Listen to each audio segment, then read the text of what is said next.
And now. Yep.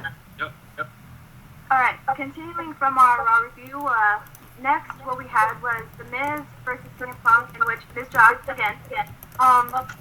Yeah, so, but obviously it wasn't that match that people will remember. It's what happened afterwards that really, you know, that's what really got people stirring and such. So obviously that was Chris Jericho popping up on the Titantron. He exposed CM Punk's dirty little secret, and that secret was that CM Punk's father was an alcoholic, and that's why CM Punk was straight edge.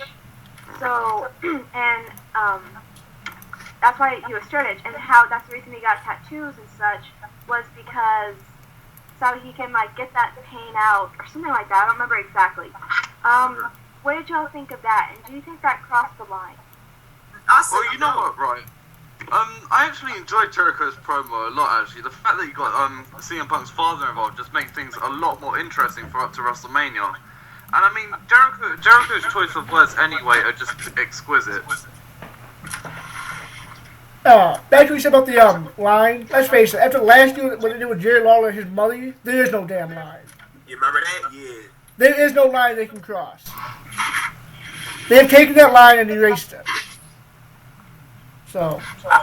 Yeah, I would understand that because it's like people really go crazy when WWE does stuff like this, when they bring up real life issues and actually have it on screen and on screen storylines. So I get from that standpoint, but it's like you have to kind of remember that the people who they're kind of targeting with these kind of stuff are actually allowing them to. Otherwise, they wouldn't have done that. It's like you can't just say CM Punk wouldn't agree to do this and Chris Jericho does it anyway. Like, that would not be right. But, of course, and they would never do that. So I'm just going to go there right now. So, clearly, CM Punk allowed Jericho to do that. And as far as that turned out, I'm not going to lie. I actually loved it because that was seriously the spark this feud needed. It needed that. I'm not going to lie. Yeah, exactly. As much as you may find it controversial, this was the very thing this feud really needed. It needed intense, something serious, something that will step their game up, and I think this was definitely one of, if not the best route they could have gone. And again, I know it's controversial, but I still think this was the best choice in terms of the story between Chris Jericho and CM Punk. And actually, I'm actually now looking more forward to their match, especially since I'm a big fan of both guys, and I actually now have a reason to have more investment in this feud.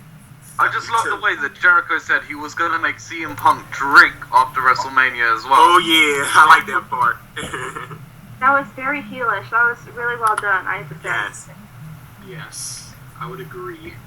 Kyle, your thoughts? It was a good promo, but what Kyle said, yeah, CM Punk probably allowed it, but he was legitimately surprised that Jericho brought it up.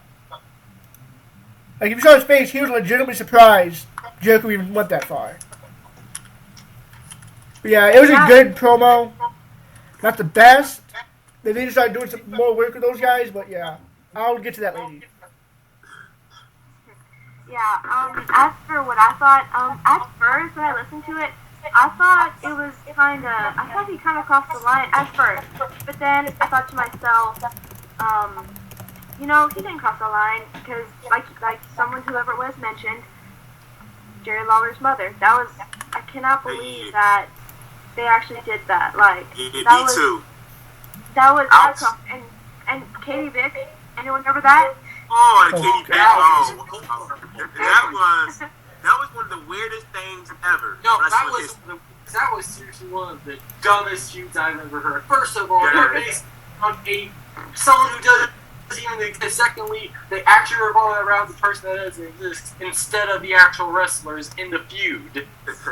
That was such a dumbass move. I hated that story. I wanted to vomit over it. I hate it. It's pretty much just a classic shake my head moment. Pretty much, yeah, but like, as for the actual promo though, I think it was brilliant. Like, it was really well done. But what's kind of disappointing is we have yet to see that epic, what do you call it? Mic work, whatever. The word isn't at my tongue right now. With these two in the ring at once. I have wanted to see see that. Like, there was one a couple weeks ago, but I know they could have done better, and I hope they do. I hope they do. So. Alright, so the final thing of the night was the rock concert. And Woo! Rock. Hell yeah. Yeah. So, that's right. But before we get to the concert, he did, this is rock, so I guess this was class of rock. He did his little, 5 to 10 minute promo beforehand, and then he did the concert, and then he did his abomination of a We Will Rock You. So. No, listen. Let the rock marks take handle of this, alright? Yes. There you go. The first thing I just want to say is, The Rock had Cleveland in his hands, but Yes. don't they remember Cleveland sucks? Apparently not. Yes, thank Apparently you. not. Seriously. Was I the only one here who actually wanted him to say that? I was tempted as well. I wanted to see a bit of heel rock. Yes, Yeah, me thank too. you. Yeah. Yeah. But that concert was excellent. I loved it. So did Every I. second of it. Every The San second of it. Francisco one was better. I just have to say at this Sacramento. point. Yeah, Oh, Sacramento. Yeah, Sacramento. As a hill, that was real good.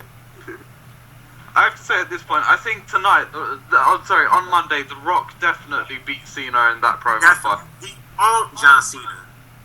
Even Well, okay, Tom- let me say something about that. Like, you have to realize, like, John Cena, his rap was like only less than 5 minutes, while The Rock's concert was I'm trying to think over an hour, but apparently it was about 20 minutes or so, maybe somewhere around that range. But so I would definitely kind of agree saying that The Rock did get the better end of the deal with the whole concert thing. Because I'm not saying that he did it by miles, though. I'm saying that he slightly yeah, went to I that. get it. I'm just saying, still, I would agree saying that The Rock did, nevertheless, The Rock did get the better end of the deal, saying that him getting win over this, I would agree with, because I actually did enjoy the concert, and yeah, you're all going to send me to chat too, but I actually did kind of beat to the whole We Will Rock thing, even though I kind of realized it was a complete clusterfuck, but...